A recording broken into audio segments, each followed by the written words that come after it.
ভারতের ষড়যন্ত্র শীর্ষক আজকের এই বুদ্ধিভিত্তিক আলোচনা সভার সম্মানিত সভাপতি, উপস্থিত বাংলাদেশের বিভিন্ন মহল থেকে আগত চিন্তাশীল, প্রজ্ঞাবান এবং স্বনামধন্য আলোচক বৃন্দ, সকলকে ধন্যবাদ জানাচ্ছি। অত্যন্ত সংক্ষিপ্ত সময়ে দীর্ঘ কথা বলার সুযোগ নেই এবং আপনাদের ধৈর্যচ্যুতি ঘটুক সেটা আমি চাই না। কয়েকটা মৌলিক কথা শুধুমাত্র আমি মনে করিয়ে দিচ্ছি।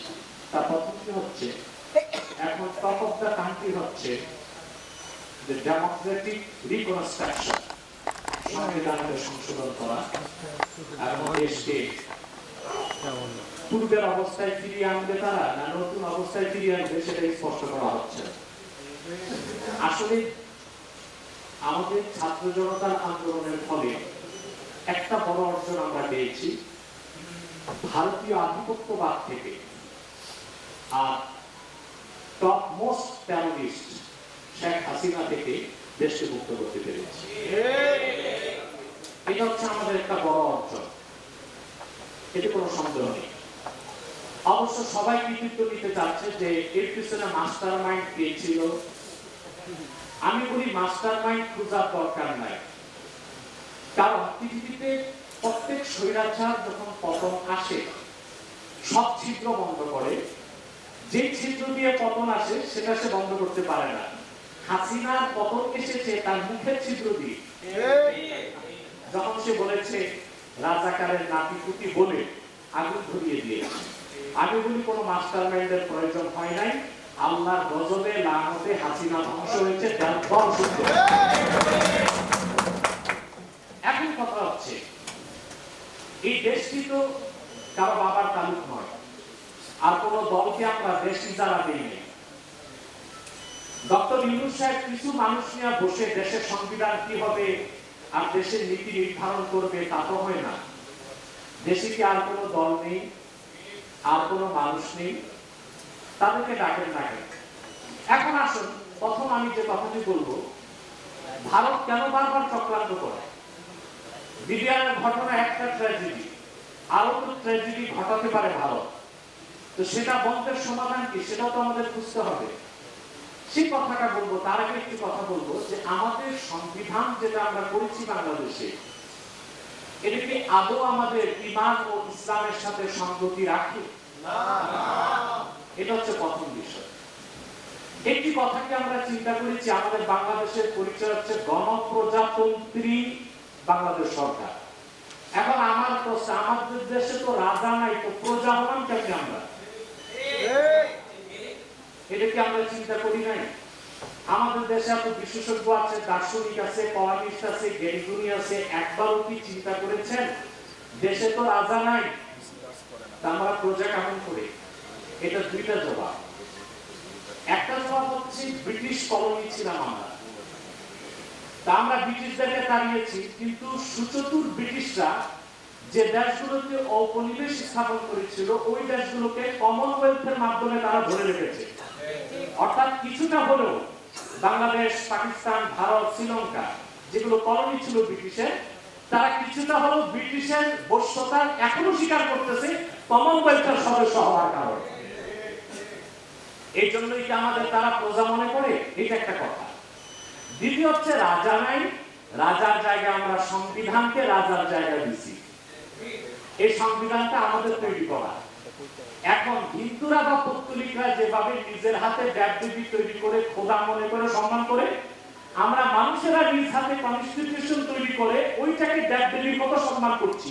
নিঃসন্দেহে এটা শিরক ছাড়া আর কিছু হতে পারে।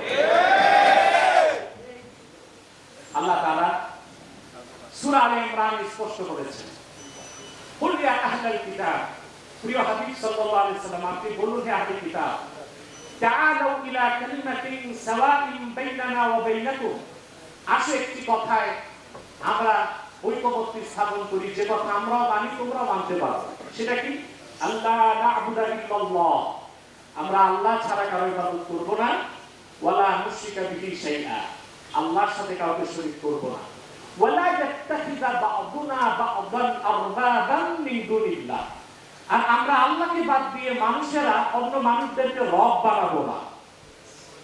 আমরা কিন্তু বাংলাদেশে শিরকি কাজটা করে যাচ্ছি। আমরা পার্লামেন্ট মেম্বারদেরকে জাতীয় সংসদে বানাচ্ছি, আর তারা মন মস্তিষ্ক প্রসূত জ্ঞান বুদ্ধি দিয়ে আমাদের জন্য আইন তৈরি করছে, কোনটা হালাল কোনটা হারাম। এই যে তৈরি করার অধিকার আমরা তাদেরকে দিচ্ছি, প্রকারান্তরে আমরা মহান আল্লাহকে বাদ দিয়ে মানুষদেরকে রবের জায়গা দিচ্ছি, রবের মতো সম্মান করছি। এটাও এক প্রকার শিরক। এই কনসেপ্ট থেকে, এই চক্রান্ত থেকে সংবিধানকে মুক্ত করতে হলে খেলাফত ব্যবস্থার কোনো বিকল্প নেই। এছাড়া আমাদের সংবিধান শিরকমুক্ত সংবিধান হবে না। অতএব শিরকমুক্ত সংবিধানের উৎস কি হবে? কোরআন, সুন্নাহ, ইজমা, কিয়াস। এই চারটা উৎস থেকে আমার দেশের সংবিধানকে তৈরি করতে হবে। ডক্টর ইউনূস সংবিধান কি হবে? ডক্টর কামালের কাছে আপনি প্রস্তাব চেয়েছেন। ডক্টর কামালকে বাংলাদেশের মুসলমান সংবিধান তৈরি করার কোনো অথরিটি দেয় নাই। কামাল তো আবার ৭২ সালে যে সংবিধান হয়েছিল, শিরক ও কুফরপূর্ণ সংবিধান জাতিকে উপহার দিয়া আবার বাংলাদেশকে ধ্বংসের দিকে ফেলে দিবে। বাংলাদেশ স্বাধীন করেছেন, আমার দৃষ্টিতে ৭১ও দেশ স্বাধীন হয় নাই, ২৪ও দেশ স্বাধীন হয় নাই। আমার দৃষ্টিতে দক্ষিণ পূর্ব এশিয়াতে একটা দেশ স্বাধীন, ওইটা হচ্ছে আফগানিস্তান। কারণ তারা নিজেদের নীতি নিজেরা নির্ধারণ করার শক্তি অর্জন করেছে। আমার দৃষ্টিতে আমার দেশের চেয়ে স্বাধীন হচ্ছে উত্তর কোরিয়া। না খেয়ে থাকে কিন্তু পশ্চিমাদেরকে তোয়াক্কা করার দরকার হয় না। আমাদের চেয়ে স্বাধীন ভেনিজুয়েলা। ইরান তাদের নীতি নিজেরা নির্ধারণ করে, পশ্চিমাদেরকে তোয়াক্কা করে না। কিন্তু আমরা কিছু করতে গেলে আমাদেরকে তোয়াক্কা করতে হয়, পশ্চিমাদের রক্তচক্ষু দেখতে হয়। এটা কিরকম স্বাধীন? এই আমাদের পূর্ণ স্বাধীনতা এনে দিতে পারে শরিয়া আইন। আমাদের পূর্ণ স্বাধীনতা এনে দিতে পারে কোরআন সুন্নাহর আলোকে রচিত সংবিধান। অতএব দেশ স্বাধীন করলে হবে না। এখন নতুন ইন্টারিম গভর্নমেন্ট সংস্কার করবে। কি সংস্কার করবে ভাই? বাংলাদেশ কি গাড়ি নাকি যে হাতুড়ি দিয়ে পিছায় মেরামত করবে? এইটা একটা, যে ট্র্যাকে বাংলাদেশ ছিল ওই ট্র্যাকেই আছে। সংস্কারের মানে হচ্ছে ইঞ্জিন আর বগি চেঞ্জ করবে, ট্র্যাক সেটাই থাকবে। তাহলে তো দেশ ঘুরে আবার আগের গন্তব্যেই যাবে। ট্র্যাক চেঞ্জ করতে হবে, পশ্চিমা বিশ্ব ব্যবস্থার বলয় থেকে বেরিয়ে আসতে হবে, কোরআন ও সুন্নাহর আলোকে সংবিধান রচনা করতে হবে। তাহলে দেশ সঠিক গন্তব্যে যেতে পারবে। আরেকটি কথা বলবো আমি, সেটা হচ্ছে ভারতকে আমরা অযথাই ভয় পাই। ভারত কোনো শক্তি না। ভারত হচ্ছে দক্ষিণ পূর্ব এশিয়ায় আমেরিকার বরকম দাস। আমেরিকার এজেন্ডাগুলো বাস্তবায়ন করার জন্য গোমস্তা হিসেবে আমেরিকা তাকে ব্যবহার করে। ২ নম্বর হচ্ছে এর ব্যাপার আমাদের ভুল ধারণা। পৃথিবীতে আন্তর্জাতিক গোয়েন্দা সংস্থাগুলোর ১ থেকে ১০-এর মধ্যে কোনো স্থান পেতে পারে না। যদি আপনি চৌকস হতো, তো ৫ই আগস্টের এই অভ্যুত্থানের তথ্যটা শেখ হাসিনাকে দিতে পারেন এই কেন?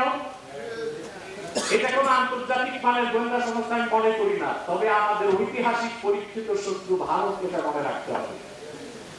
অনেকে বলে বউ চেঞ্জ করা যায়, প্রতিবেশী চেঞ্জ করা যায় না। বা আপনারা ভালো করে জিওপলিটিক্স পড়েন ভাই। আমেরিকার সবচেয়ে কাছের প্রতিবেশী মেক্সিকো।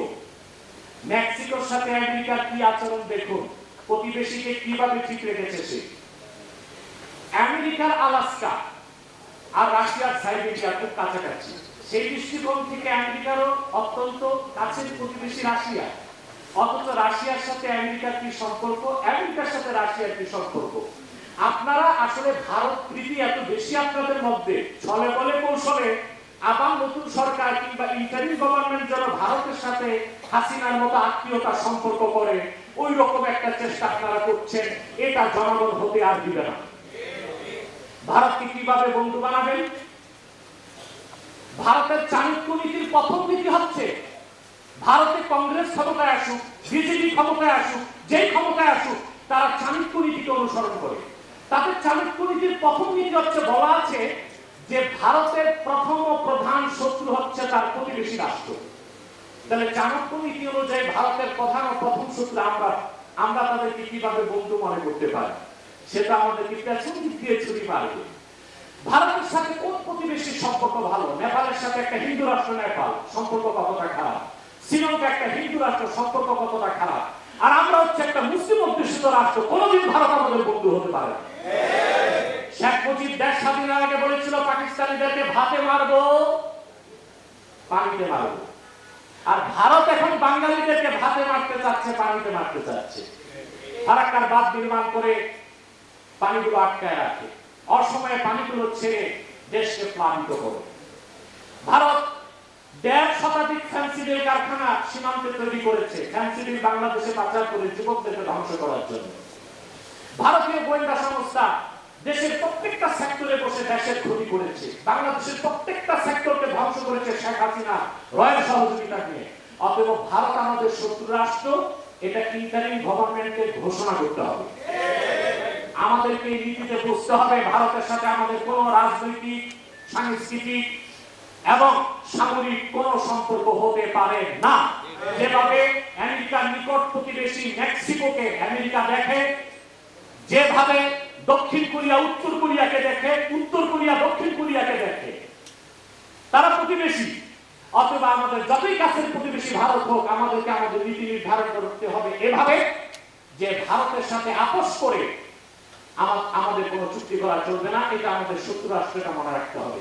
আল্লাহর হাবিব সাল্লাল্লাহু আলাইহি ওয়াসাল্লাম ১৫০০ বছর আগে উম্মতকে হুকুম করেছেন, জাহিদুল মুশরিকিনা বিআমওয়ালিকুম ওয়া আলসিনাতিকুম ওয়া আনফুসিকুম ওয়া আলসিনাতিকুম, তোমরা মুশরিকদের বিরুদ্ধে